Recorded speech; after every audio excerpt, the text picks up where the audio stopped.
Hi అండి, అందరికీ నమస్తే. ఎలా ఉన్నారు? ఈరోజు దోశ టమాటా చట్నీ. దోశలో స్పెషల్ ఏంటి అనుకుంటున్నారా? ఒకసారి మీరే చూసేయండి. దీనికి కావాల్సిన పదార్థాలు: 1 కప్పు మిరపగుళ్ళు, అదే కప్పుతో పెసరపప్పు, అదేవిధంగా అదే కప్పుతో పచ్చిశనగపప్పు, అలాగే అదే కొలతతో పెసరపప్పు,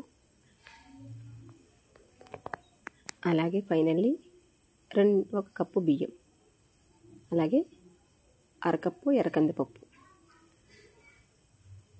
ఇవన్నీ వేసుకున్న తర్వాత ముందు రోజు నైటు నీళ్ళలో నానబెట్టానండి. అలాగే దాంట్లోనే కొన్ని మెంతులు వేసుకోవడం జరిగింది. ఫైనల్లీ నానిన తర్వాత మర్నాడు ఉదయం శుభ్రంగా కడిగి దాన్ని మిక్సీ జార్లో వేసి తగినంత ఉప్పు వేసి మెత్తగా పిండి చేయడం జరిగిందండి. ఫైనల్లీ పిండి అయితే మనకు తయారైపోయింది. 2 మరి దోశలు వేసేద్దాం. దీంట్లో టమాటా చట్నీ కూడా చేశాను. అది ఎలాగనేది నెక్స్ట్ వీడియోలో పెడతానండి.